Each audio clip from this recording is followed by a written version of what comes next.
Convention, sign convention, sign convention काफ़ी important है इस चैप्टर में। तो साइन कन्वेंशन इस चैप्टर में काफ़ी इंपॉर्टेंट है। साइन कन्वेंशन मैं पूरा जनरलाइज ही बता रहा हूँ इसमें। सपोज अपने पास में कोई भी ऑप्टिकल मीडिया है, ये है अपने पास ऑप्टिकल मीडिया। इस ऑप्टिकल मीडिया पे कोई भी लाइट रेज अगर इंसिडेंट है, सपोज लाइट रेज ऐसे इंसिडेंट है, ओके, तो direction of the incident light rays is taken to be positive and centre of the optical media is taken to be origin. तो यहाँ पर मैं क्या बोलूँगा, ये जो डायरेक्शन ऑफ, पहला इंपॉर्टेंट चीज़ है, direction of incident rays is taken to be positive. उस डायरेक्शन को हम पॉजिटिव लेंगे। तो यहाँ से हम देख सकते हैं तो पॉजिटिव डायरेक्शन कौन सी होगी, पॉजिटिव होगी ये, और नेगेटिव होगी ये, ठीक है। और जो पोल है, ये क्या है, पोल, इस पोल को ही हम क्या लेने वाले हैं, पोल को ही हम ओरिजिन लेने वाले हैं। Pole is taken as origin. तो इसको मैं ओरिजिन ले लूंगा तो ये कोमा 0,0 हो जाएगा। ये नेगेटिव डायरेक्शन होगी, ये पॉजिटिव डायरेक्शन हो गई, पोल ओरिजिन हो गया। और प्रिंसिपल एक्सिस के ऊपर वाली जो हाइट है उसको हम क्या लेंगे, पॉजिटिव। मतलब above the principal axis is taken to be positive height, below the principal axis is taken to be negative height. तो हाइट में मतलब अगर मैं इसको प्लस वाई बोल रहा हूँ तो इसको मैं क्या बोलूँगा, माइनस वाई। तो ये साइन कन्वेंशन हम पूरे चैप्टर में फॉलो करने वाले हैं, जिससे कि क्वेश्चन अपने को इजीली सॉल्व करने में ज़्यादा प्रॉब्लम ना हो, ठीक है। तो साइन कन्वेंशन का हमने देख लिया। नेक्स्ट इसमें आता है गॉस फॉर्म, मतलब मिरर फॉर्मूला। तो आपने मिरर फॉर्मूला पढ़ा होगा, 1/v + 1/u = 1/f होता है। तो वो आता कहाँ से है, उसको हम देखते हैं। तो हम यहाँ पे पढ़ेंगे। नेक्स्ट फर्स्ट है मिरर फॉर्मूला, ठीक है। इसको हम गॉस फॉर्म भी बोला जाता है। तो मिरर फॉर्मूले में हम जैसे कि एक एग्जांपल ले रहे हैं, कॉनकेव मिरर है, कॉनकेव मिरर ड्रॉ किया।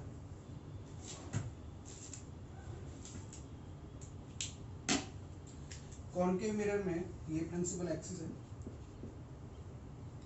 कोई लाइट रेज यहाँ पे आ रही है। सपोज ऑब्जेक्ट है, यहाँ पर ऑब्जेक्ट से लाइट रे आएगी और ये परपेंडिकुलर है किसके ऊपर, इस मिरर के ऊपर, और यहाँ पर ये आई है। और मैं यहाँ पे बात कर रहा हूँ कि इसके लिए मिरर फॉर्मूला डिराइव कर रहा हूँ फॉर पैराएक्सियल रेज। अगर मैं आगे बोलूँ या ना बोलूँ, but it is already considered that we are talking about paraxial rays. तो अगर आई एंगल पे आई तो ये कितने पे जाएगी, आई पे, और जहाँ पे ये कट करेगी यहाँ पे क्या बनेगा, इमेज, और ये क्या है इसका सेंटर ऑफ कर्वेचर, ठीक है। अगर ये एंगल आई है, मान लो कि ये एंगल वो एंगल आई है, मैं इसको अल्फा ले रहा हूँ, तो अल्फा एंगल ये है, आई एंगल ये भी एंगल आई, ठीक है। तो यहाँ पर ये एंगल क्या है, सपोज बीटा, और सपोज ये एंगल है गामा। तो मैंने ऐसे 3 एंगल ले लिए। ये ऑब्जेक्ट, ठीक है, तो मैं इसको ए नाम दे रहा हूँ, इसको पी, और इसको बी, या फिर ये काम करते हैं, इसको पी दे रखा है, ये मैं इसके ऊपर परपेंडिकुलर डाल रहा हूँ, इसको नाम दे रहा हूँ मैं एन, ओके। ओ सी आई तो ऑलरेडी नाम दिया हुआ है। अच्छा, अब मैंने जैसे लास्ट टाइम बताया कि जो पोल और यहाँ से मैं परपेंडिकुलर डालूंगा, क्योंकि अपर्चर क्या है, बहुत कम है। जब अपर्चर कम होगा तो ये जो डिस्टेंस है पी एन, इसको मैं बोल रहा हूँ पी एन, तो पी एन इज नेग्लेजिबल।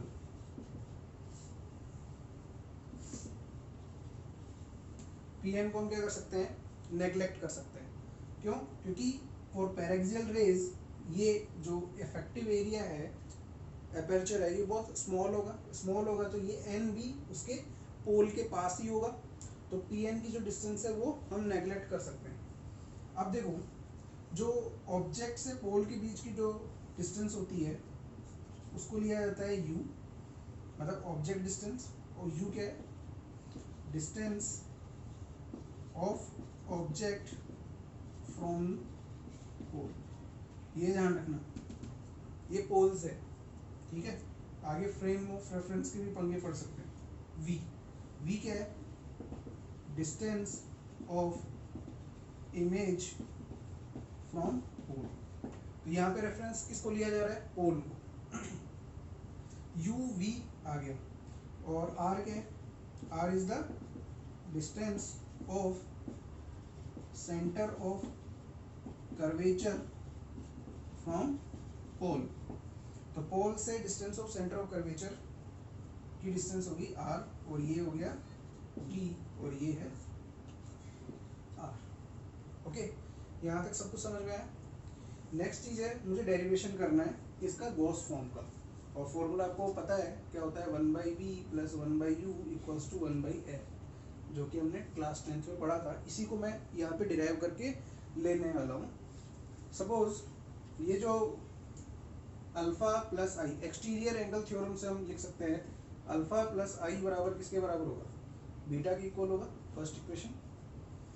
यहाँ पे alpha plus I equals to beta, and beta plus I equals to gamma, तो beta plus I equals to gamma, second equation. ऐसे देख सकते हैं।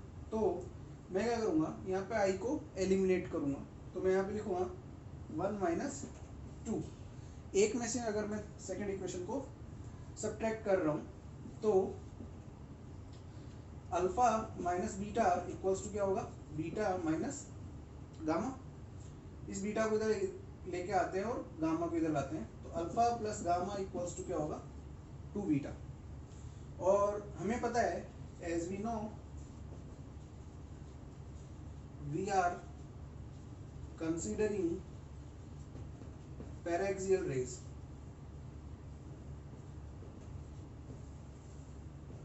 हम पैराक्सियल रेज कंसीडर कर रहे हैं। So alpha beta gamma I all are very small, मतलब alpha is approximately equals to beta is approximately equals to gamma approximately equals to I, ये सब क्या है, 0 के बराबर ही है, या फिर बहुत ही स्मॉल एंगल, ठीक है। तो मैं यहाँ पे क्या बोलूँगा कि tan alpha is approximately equals to alpha, tan beta is approximately equals to beta, tan gamma is approximately equals to gamma। तो हम इसको यहाँ पे ऐसे यूज कर सकते हैं। तो यहाँ पे मैं लिखूंगा, तो tan alpha plus tan gamma equals to 2 tan beta में लिख सकता हूँ। ओके, तो मैं tan अल्फा की अगर वैल्यू निकालूंगा तो मैं इस ट्रायंगल से देख सकता हूँ कि Pn अपॉन दिस ON, मैं यहाँ पे लिख सकता हूँ कि Pn upon ON, Pn upon ON equals tan alpha, और tan गामा क्या होगा, गामा ये वाला है, तो गामा ये वाला है, तो Pn अपॉन In, तो हम यहाँ पे लिखेंगे Pn upon In equals to 2 times tan beta. tan beta किसके बराबर होगा, Pn upon Cn, Pn upon Cn। तो यहाँ से देख सकते हो कि Pn सब में कॉमन आ रहा है, तो Pn को तो कैंसिल आउट करेंगे, तो 1 upon ON plus 1 upon In equals to 2 upon Cn। यहाँ पर सब में क्या आ रहा है, n आ रहा है कॉमन, ON In Cn, और n pk हम क्या मान सकते हैं, एकदम क्लोज है, तो क्लोज है तो हम क्या बोल सकते हैं कि ON is approximately equals to क्या है, OP, that is approximately equals to U, distance, और In is approximately equals to IP is approximately equals to V, और Cn is approximately equals to Cp is approximately equals to R। ऐसा लिख सकते हैं हम। तो यहाँ पर ये कितना हो जाएगा, 1/u, कितना होगा 1/u plus 1/v equals to 2/r हुआ। तो अब मैं यहाँ पे देख सकता हूँ, मुझे पता है कि फॉर पैरेक्सियल रेज r/2 की वैल्यू कितनी होती है, वो होती है f। तो ये फॉर्मूला यहाँ से डिराइव होकर के आ जाता है। ओके, नेक्स्ट चीज है इसमें कि सर हमने तो एक पर्टिकुलर केस लिया, ऐसे क्या हम इस फॉर्मूले को जनरलाइज कर सकते हैं? हाँ कर सकते हैं। तो जनरलाइज करने के लिए क्या करेंगे, साइन कन्वेंशन यूज करेंगे। तो मैं अगर इनको साइन के साथ में अगर लिखता, जैसे कि मैं अगर सपोज इस फॉर्मूले में ये जो चीज़ें हैं मैं साइन के साथ में रख रहा हूँ, तो साइन के साथ में रखूँगा तो क्या लिखूँगा, 1/u। u क्या है, u यहाँ पे नेगेटिव है, तो सपोज मैं यहाँ पे -u रख रहा हूँ। Okay, plus okay v 1/-v। Minus क्यों, क्योंकि पोल के लेफ्ट हैंड साइड में, तो ये क्या हो गया, नेगेटिव हो गया, बराबर फोकस, फोकस भी लेफ्ट हैंड साइड में, क्योंकि ये पॉजिटिव हो गया और ये नेगेटिव एक्स एक्सिस हो गया, तो ये 0,0, तो ये सबके सब क्या है, v भी नेगेटिव है, r भी नेगेटिव है और u भी नेगेटिव है, तो ये भी क्या हो गया, 1/-f, minus minus minus cancel. तो 1/u plus 1/v equals to क्या होगा, 1/f। ये फॉर्मूला हम यहाँ से डिराइव कर सकते हैं। इसी को हम क्या बोलते हैं, गॉस फॉर्म। इसी को हम क्या बोलते हैं, गॉस फॉर्म। तो गॉस फॉर्म इसमें Newton's form, Newton's form, Newton form में क्या होगा कि हम बात करने वाले हैं इसमें न्यूटन्स फॉर्म की। न्यूटन्स फॉर्म में जो फॉर्मूला है वो फॉर्मूला है x1 x2 equals to f square. x1 x2 equals to f square and x1 x2 equals to f square है, ये कहाँ से आया इसका प्रूफ, तो प्रूफ देखते हैं। चलो इसमें वहाँ पे हमने कॉन्केव मिरर लिया था, इसमें कॉन्वेक्स मिरर ले लेते हैं, दोनों पे ही ये आ जाएगा। तो ये कॉन्वेक्स मिरर है,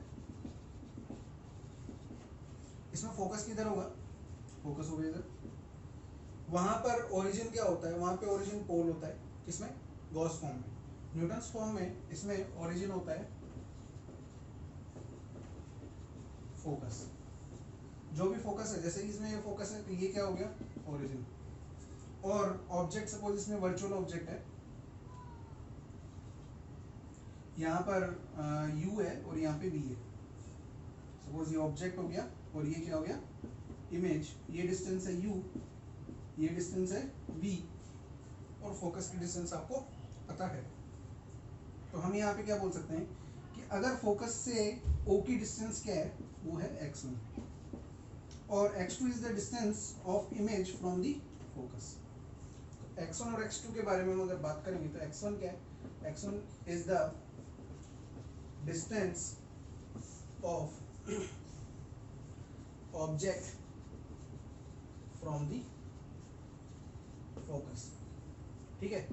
x2 क्या है, is the distance of image from the focus. तो x1 और x2 पता चल गया कि ये क्या है, distance of object from the focus and distance of image from the focus. और f क्या है, f is the focal length. और x1 x2 भी है, ये किसके साथ में, साइन के साथ में, ये भी ध्यान रखना। x1 and x2 are taken with sign. वो साइन कन्वेंशन तो फॉलो करने वाले हैं, पूरे चैप्टर में ही फॉलो करने वाले हैं, उसमें तो कोई दिक्कत नहीं है। बट यहाँ पर अब इसको प्रूव करना है किससे, गॉस फॉर्म का यूज करके। मुझे पता है 1/v plus 1/u equals to क्या होता है, 1/f। यहाँ पे v क्या है, v की मैं अगर बात करूंगा, x1 क्या है, x1 है ऑब्जेक्ट की डिस्टेंस फ्रॉम द फोकस, तो पोल से उसकी डिस्टेंस कितनी होगी, होगी f प्लस x1, और इमेज की डिस्टेंस कितनी होगी, f प्लस x2। तो मैं यहाँ पे लिखूंगा 1/f प्लस x2 और 1/f प्लस x1। अब साइन, साइन कैसे लिखेंगे, ऑब्जेक्ट यहाँ है, ठीक है। अब ऑब्जेक्ट्स, ये कौन सा ऑब्जेक्ट है, रियल की वर्चुअल। यहाँ पे देखो लाइट रेज इस पे आती हुई दिखाई देंगी, यहाँ पे लाइट रेज आती हुई दिखाई दे रही है इस पे।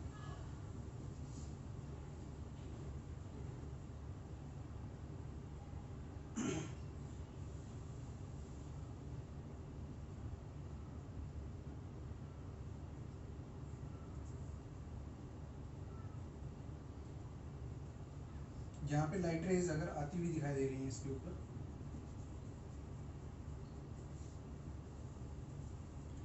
और आफ्टर द रिफ्लेक्शन वो किससे पास करेंगी, इमेज से, तो इमेज से पास करेंगे ये, तो ये ऐसे इमेज से पास करवा देते हैं इसको, और इसका जो नॉर्मल होगा वो ये नॉर्मल होगा,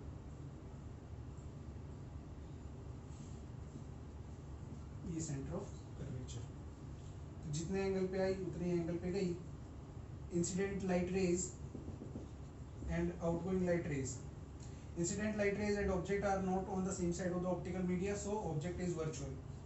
Outgoing light rays and image are not on the same side of the optical media, so this image is also virtual.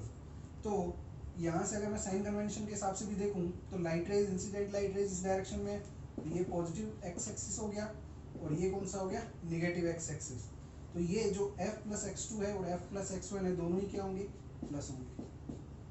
यहाँ पे भी प्लस और यहाँ पे भी प्लस।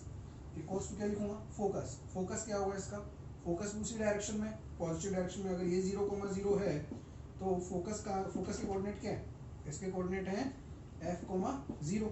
तो मैं यहाँ पे क्या लिखूंगा, 1/f। अब मैं इसको सॉल्व करूंगा, तो सॉल्व करने के लिए क्या करेंगे, तो f plus 2f plus x1 plus x2 upon f plus x1 into f plus x2 equals to 1/f। इसको आगे सॉल्व करेंगे तो कितना होगा, 2f square plus fx1 plus fx2 equals to f square plus fx1 plus x2 plus x1 x2, ये होगा। ये f square ये कटा और ये भी कैंसिल आउट हो गया, तो f स्क्वायर बराबर क्या हो गया, x1 x2। ये अपने पास में इसका प्रूफ है। तो हम लोग दोनों ही फॉर्मूले यूज कर सकते हैं, either Gauss form to solve the problem. जहाँ पर जो कन्वीनियंट हो उसको वहाँ पर सॉल्व करना है। इसमें दूसरी चीज़ आती है, ये तो हमने नॉर्मल जनरल फॉर्मूला देख लिया, मैग्निफिकेशन। तो सेकेंड चीज़ इसमें मैग्निफिकेशन की हम बात करेंगे। यहाँ पे मैं इसको रब कर रहा हूँ।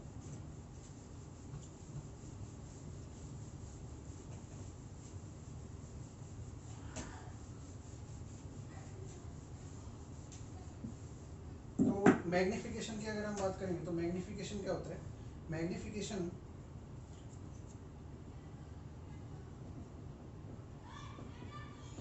यहाँ पे अपने पास में मैग्निफिकेशन किस टाइप का मैग्निफिकेशन हो सकता है, लेटरल मैग्निफिकेशन हो सकता है, ट्रांसवर्स मैग्निफिकेशन हो सकता है और एंगुलर मैग्निफिकेशन हो सकता है। ये तीनों मैग्निफिकेशन हम इसी चैप्टर में पढ़ने वाले हैं। तो पहला मैग्निफिकेशन कौन सा है, पहला मैग्निफिकेशन है ट्रांसवर्स मैग्निफिकेशन।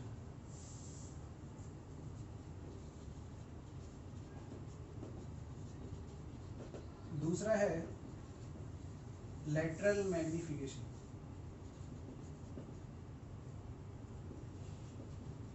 और तीसरा है एंगुलर मैग्निफिकेशन। तो फर्स्ट हम पढ़ने वाले हैं ट्रांसवर्स मैग्निफिकेशन। तो ट्रांसवर्स मैग्निफिकेशन में क्या होगा, तो first transverse magnification. Transverse magnification में देखो अपने पास में जैसे ये कॉनकेव मिरर है, यहाँ पे लाइट रे आ रही है, कहाँ से, ऑब्जेक्ट से। सपोज ऑब्जेक्ट है ये जिसकी हाइट है h0, यहाँ से लाइट रे आएगी पैरेलल लाइट रे आने के बाद भी क्या करेगी, फोकस से पास हो जाएगी, क्योंकि ये कौन सी रेज है, पैरेक्सियल रेज है। इंसिडेंट रे आई और ये यहाँ से पास होकर के चली गई, देन ये फोकस है। और दूसरी रे कौन सी होगी, दूसरी रे यहाँ पे आ रही है, कहाँ से, ये से इस पे पोल के ऊपर जितने एंगल पे आएगी उतने ही एंगल पे पोल से वापस रिफ्लेक्ट होकर के जा सकती है। या फिर मैं क्या बोलूँ, सपोज सेंटर ऑफ कर्वेचर यहाँ पे, तो अपने पास में जैसे 10th क्लास में हमने 3 रूल पढ़े होंगे, क्या क्या पढ़े होंगे पहले, कि अगर कोई लाइट रे, ये मैं सपोज कर रहा हूँ कि आपको आता है, पहले मान करके चल रहा हूँ, कोई भी लाइट रे अगर आ रही है parallel to the principal axis, that light ray is paraxial and it passes through the focus। ठीक है, ये सब पैरेक्सियल रेज के लिए। दूसरा इसमें क्या है कि अगर मान लो कोई लाइट रे इसी ऑप्टिकल मीडिया के ऊपर जितने एंगल पे आ रही है, सपोज यहाँ पर ये पोल के ऊपर अल्फा एंगल पे आती है, तो ये क्या करेगी, अल्फा एंगल पे ही रिफ्लेक्ट बैक हो जाएगी। ठीक है, तो ये रिफ्लेक्ट होकर के यहाँ पे ये इंसिडेंट रे, ये रिफ्लेक्टेड रे, ये भी रिफ्लेक्टेड रे और ये इंसिडेंट रे। थर्ड क्या है कि अगर मान लो कि कोई लाइट रे है, वो सेंटर ऑफ कर्वेचर से आ रही है ऐसे, तो ये सेंटर ऑफ कर्वेचर पे जो लाइट रे आएगी ऐसे, ये इंसिडेंट रे है, ये इस रिफ्लेक्टिंग सरफेस के ऊपर कैसे फॉल करेगी, परपेंडिकुलर फॉल करेगी। तो ये कैसे रिट्रेस कर लेगी अपने पाथ को, तो ये रे अपने पाथ को वापस से रिट्रेस कर लेगी। तो इंसिडेंट रे और आउटगोइंग रे ऐसे शो करेंगे। तो यहाँ पर जैसे कि मैंने पहला वाला जो यहाँ पे इंसिडेंट रे है वो फोकस से पास कर रही है, पहला मैंने यूज़ किया। दूसरा लाइट रे यहाँ पे आ रहा है और यहाँ से ऐसे पास करेगा, तो जितने एंगल पे आ रहा है, या फिर मैं डायरेक्टली क्या कर सकता हूँ, सेंटर ऑफ कर्वेचर से आएगा और वापस उसी पे चला जाएगा। तो जैसे सपोज कोई लाइट रे ऑब्जेक्ट से होता हुआ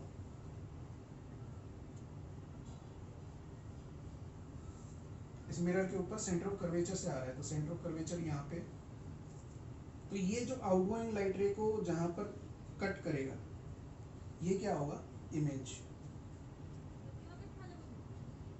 ये क्या हो गया, इमेज, और ये क्या है, ऑब्जेक्ट। और इस इमेज की जो हाइट होगी वो हाइट क्या होगी, एच।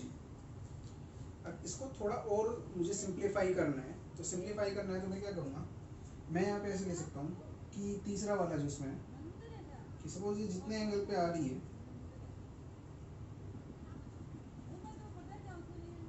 उतने ही एंगल पे ये रिफ्लेक्ट होकर के जाएगी।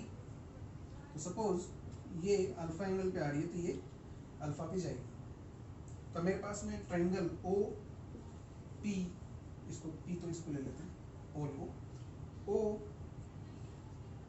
एम पी, एक ट्राइंगल है ओ एम पी, एक ट्राइंगल है आई पी, और इसको एन ले लेते हैं, तो आई पी एन।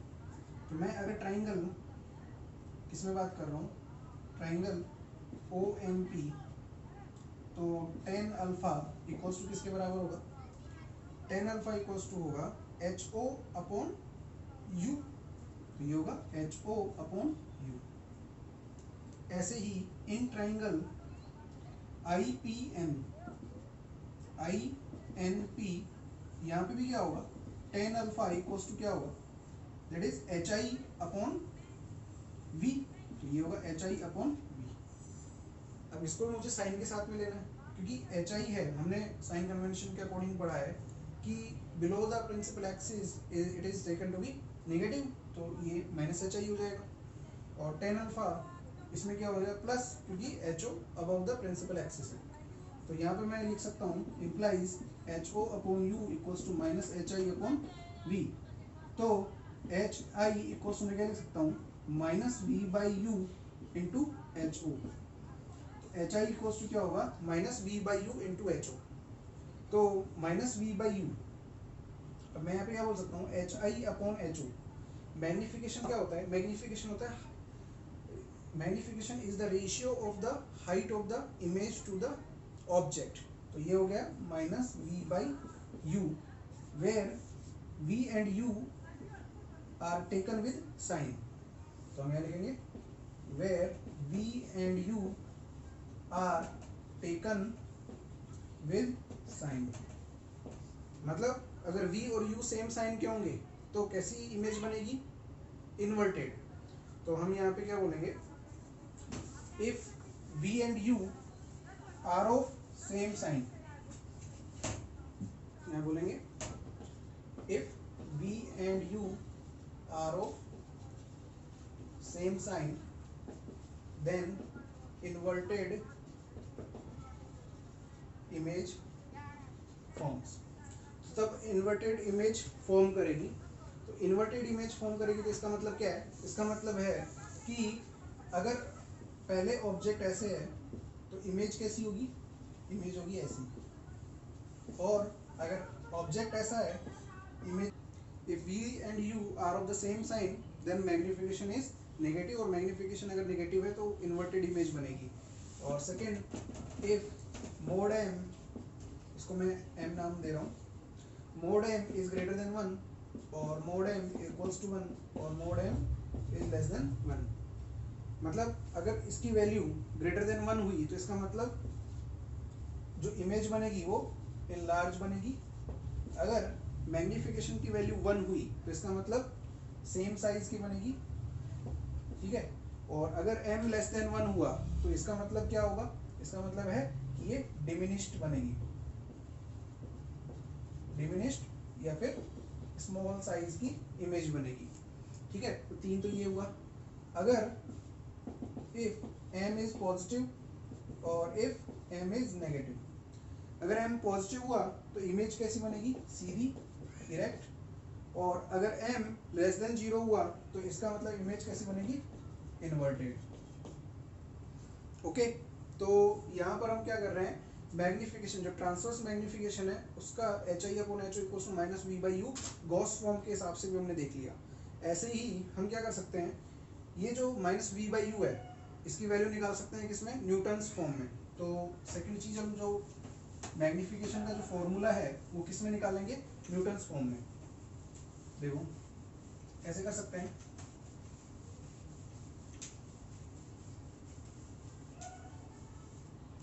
मुझे पता चल गया कि मैग्निफिकेशन है वो किसके बराबर है, माइनस v/u के बराबर है। ओके, तो v न्यूटन्स फॉर्म में किसके बराबर है, न्यूटन्स फॉर्म में अगर देखेंगे x1 x2 बराबर क्या है, f²। x2 किसके बराबर है, f²/x1 है ना, इसके बराबर। तो f²/x1 equals to x2।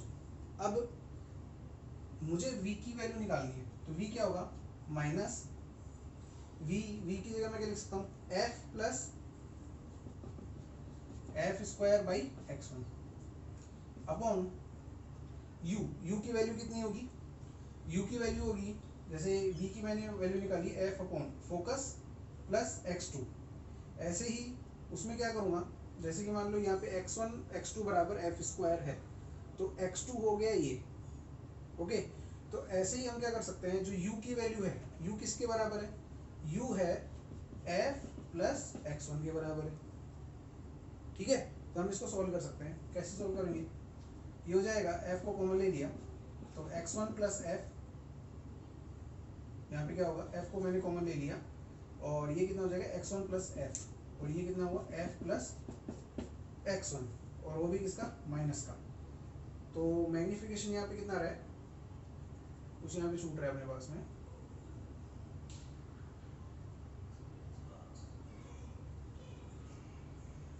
Pose करना। तो यहाँ पे अपने पास में क्या छूट रहा है, ये x1, ये नीचे x1 आ गया। ओके, तो x1 आ गया तो ये और ये कैंसिल हो गया, तो m बराबर क्या हो गया, माइनस f/x1। ऐसे भी लिख सकते हैं, ये तो मैथमेटिक्स से कुछ भी सोल्व कर सकते हो आप। x1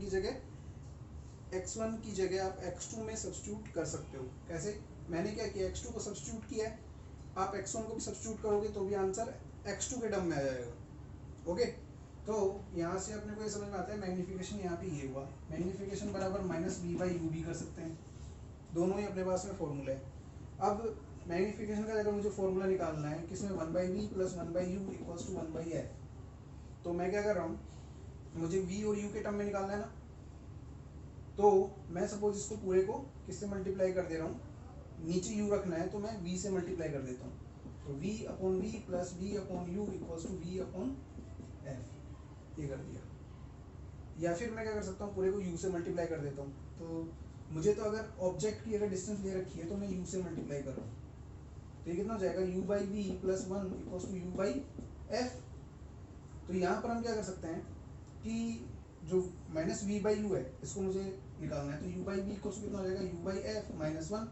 तो माइनस v/u कितने के बराबर होगा, minus of 1 upon u/f minus 1, ये कितना हो जाएगा -f upon -f/u minus f, that is magnification. या फिर m बराबर क्या लिखूंगा, f/f माइनस u। तो मैग्निफिकेशन की वैल्यू हम कैसे निकाल सकते हैं, m = f/f माइनस u, ऐसे सॉल्व करके निकाल सकते हैं। ओके, तो मैग्निफिकेशन आ गया अपने पास में इन terms of f and u, magnification in terms of f and x। अगर अपने को u भी पता है तो x भी पता है। ओके, डायरेक्ट और इनडायरेक्ट रूप में। इसमें दोनों के ऊपर मैं एक एग्जांपल लेकर के चेक करते हैं इन फॉर्मूलाज को। ये फॉर्मूलाज हमें चेक करना है। सपोज मैं एक क्वेश्चन ले रहा हूँ कि एक कॉनकेव मिरर है, ये कॉनकेव मिरर है, इसकी फोकल लेंथ ले लिया लेट्स से 20 सेंटीमीटर, इसकी फोकल लेंथ है, और ऑब्जेक्ट है वो यहाँ पर है, ये रियल ऑब्जेक्ट है। Real object is at 60 centimetre from the pole. आपको बताना है find the location of image, पहला। सेकंड, मैग्निफिकेशन, मैग्निफिकेशन क्या होगा। अगर मैं हाइट ऑफ ऑब्जेक्ट ले रहा हूँ तो मैग्निफिकेशन से मैं हाइट ऑफ इमेज भी बता सकता हूँ। तो find the location of image. तो लोकेशन ऑफ इमेज कैसे निकालेंगे, तो हम लिखेंगे 1/v + 1/u = 1/f, Gauss form से, पहला वाला गॉस फॉर्म। तो गॉस फॉर्म से हम 1/v + 1/u = 1/f लिखेंगे। तो 1/v + u कितना है 60 की -60, -60, क्योंकि इंसिडेंट रेज तो ऐसे जाने वाली है ना यहाँ पे, तो पॉजिटिव ये होगा और नेगेटिव ये होगा। तो नेगेटिव ये है, पॉजिटिव ये है, तो ये पोल है, ये 0,0 है, तो ये कितना हो जाएगा -60,0। तो मैं यहाँ पे -60 कर दूंगा। फोकस कितना है, फोकस है 20 की -20, क्योंकि रेडियस ऑफ कर्वेचर ही, सेंटर ऑफ कर्वेचर ही इधर है, तो फोकस भी इधर ही होगा, और फोकस इधर है तो ये कितने पे होगा, फोकस इज एट -20,0, तो 1/-20। तो क्योंकि जो भी चीजें रखना है v u f सबके सब किस में रखना है, साइन कन्वेंशन के हिसाब से। तो 1/v इक्वल्स मैं क्या लिखूंगा 1/60 - 1/20 = 60 नीचे 1 - 3 दैट इज -2/60 दैट इज -1/30। तो v इक्वल्स कितना हो गया -30। तो हम यहाँ से v की वैल्यू निकाले, v इक्वल्स टू -30। तो सेकंड इसमें मैग्निफिकेशन कितना हो जाएगा, m इक्वल्स टू -v/u। तो -v कितना है -30 अपॉन u, u कितना है, u है -60, ये आ गया 2 दैट इज -half। तो मैग्निफिकेशन कितना आ रहा है -half। मतलब जो इमेज बनेगी, आपको बताना है magnification and nature of image. तो नेचर ऑफ इमेज क्या होगा, तो इमेज यहाँ पे कौन सी होगी, image will be inverted image बनेगी, और -half का मतलब क्या होगा, एक तो इन्वर्टेड इमेज माइनस साइन की वजह से, हाफ का मतलब मैग्निफिकेशन <<1 है, तो <<1 है तो ये कौन सी इमेज बनेगी, डिमिनिश्ड और /स्मॉल। और तीसरी चीज है कि ये रियल होगी कि वर्चुअल, ये कैसे पता करेंगे। देखो निगेटिव आया है, निगेटिव आया इसका मतलब ये पोल की लेफ्ट हैंड साइड में होगी, राइट हैंड साइड में होगी। हमें दिख रहा है कि निगेटिव है तो ये लेफ्ट हैंड साइड में होगी, तो लेफ्ट हैंड साइड में होगी तो जो आउटगोइंग लाइट रेज हैं 30 का मतलब ये -20 है, तो -30 यहाँ पे होगा। तो ये लाइट रेज ऐसे जा रही है, तो ये लाइट रेज यहाँ से पास कर रही है, तो इमेज यहाँ पे बन रही है, और इमेज लेफ्ट हैंड साइड में है तो लेफ्ट हैंड साइड में ही आउटगोइंग रेज है, आउटगोइंग रेज भी इधर है और इमेज भी इधर ही है, तो इसका मतलब ये इमेज कौन सी होगी, रियल इमेज होगी। तो यहाँ पर हम क्या बोलेंगे, ये रियल इमेज होगी। ओके, तो ये तो हमने देखा, इसको गॉस फॉर्म से सॉल्व किया। ऐसे ही अगर मैं इसको सेकंड किससे सॉल्व करने वाला हूँ, न्यूटन्स फॉर्म से, न्यूटन्स फॉर्म। तो न्यूटन्स फॉर्म से हम इसको सॉल्व करेंगे, तो मुझे पता है कि पहले तो मुझे x1 और x2 निकालना पड़ेगा in terms of by taking focus as a origin. तो अगर मुझे फोकस को ओरिजिन लेना है, तो फोकस को अगर मैं ओरिजिन लूंगा तो फोकस है -20,0 पे, ठीक है। x1 क्या है, x1 is the coordinate with respect to focus. तो -20,0 का अगर मैं ओरिजिन ले लूंगा तो ओ ऑब्जेक्ट का क्या कोऑर्डिनेट होगा, -40,0। तो इसका कितना होगा -40। x2 का कितना होगा, ये मुझे नहीं पता, हालांकि इस क्वेश्चन में तो मैं देख सकता हूँ, बट अभी मैं अगर इनिशियली इसको सॉल्व कर रहा हूँ तो मुझे नहीं पता x2 क्या होगा और f क्या होगा। f तो मुझे पता है वो है 20। तो यहाँ पे मैं क्या करूँगा, x1 x2 equals to F square, तो x1 कितना है -40, x2 इक्वल्स टू 20 स्क्वायर, तो ये कितना हो जाएगा x2 इक्वल्स टू -10। यहाँ से x2 बराबर -10 आया, मतलब x2 क्या है, x2 is the coordinate of image with respect to focus. तो फोकस के रेस्पेक्ट, मतलब फोकस के रेस्पेक्ट में ये इमेज है वो 10 सेंटीमीटर लेफ्ट हैंड साइड में, तो मतलब ये ऑलरेडी 20 पे है, तो 20 + 10 मिलाकर के क्या हो जाएगा v। v बराबर क्या होगा -10 + 20 दैट इज -30। तो -30 क्या आ गया, ये आ गया आपके पास में location of image with respect to pole, और ये क्या है location of image with respect to focus. अब मुझे मैग्नीफिकेशन निकालना है, तो मैग्नीफिकेशन कैसे निकालेंगे, m इक्वल्स टू क्या है -f/x1, तो f कितना है -20 और x1 कितना है, x1 बताओ, x1 -40 है, तो -40 है तो कितना हो गया 2, तो m इक्वल्स टू कितना हो गया -12। यहाँ से भी वही आ रहा है, रियल इन्वर्टेड एंड डिमिनिश्ड। तो अपने पास में रियल इन्वर्टेड एंड डिमिनिश्ड है। अब बार बार कैसे चेक करेंगे, रे डायग्राम तो बनाने से रहे कि रियल है कि वर्चुअल है। तो रियल और वर्चुअल का देखो कॉन्सेप्ट सिंपल सी हम देख सकते हैं कि जो लाइट रे है टकराने के बाद ऐसा तो है नहीं कि उधर चली जाएगी, उधर तो जाने से ही, मतलब राइट हैंड साइड में जिधर से लाइट रेज आ रही हैं, अगर रियल ऑब्जेक्ट है कि वर्चुअल ऑब्जेक्ट है, ऑब्जेक्ट कोई सा भी हो, अगर आउटगोइंग लाइट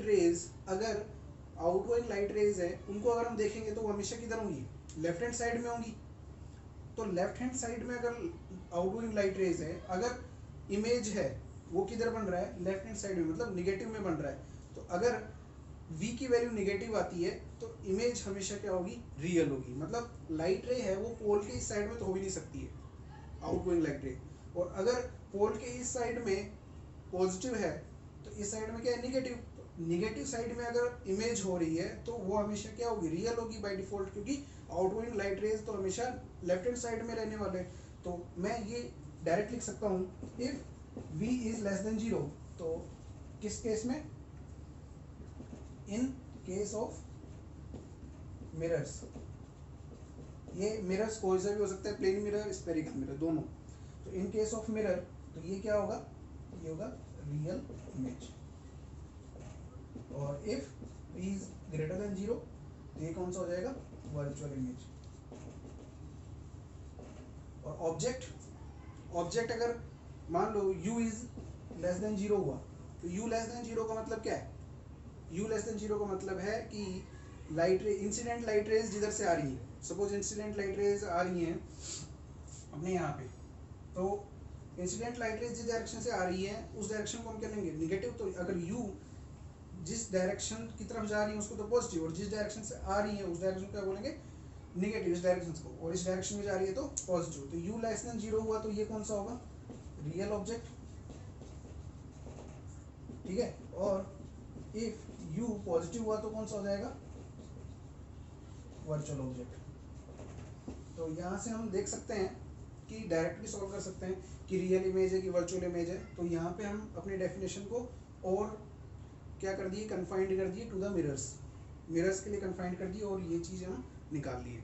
तो दोनों ही फॉर्म हम यूज़ कर सकते हैं, न्यूटन्स फॉर्म और गॉस फॉर्म, दोनों ही ईजी है और कन्वीनियंट है, ठीक है। जहाँ पर आपका जो दिमाग लगे वो उसी से सॉल्व कर लो, ऐसा नहीं कि मुझे दोनों से सॉल्व करना है एट ए टाइम, नहीं, आपको ये बेटर लग रहा है उस टाइम पे स्ट्राइक कर रहा है तो इससे सॉल्व कर लो, ये अगर स्ट्राइक कर रहा है तो इससे सॉल्व कर लो, दोनों से ही आंसर आएगा।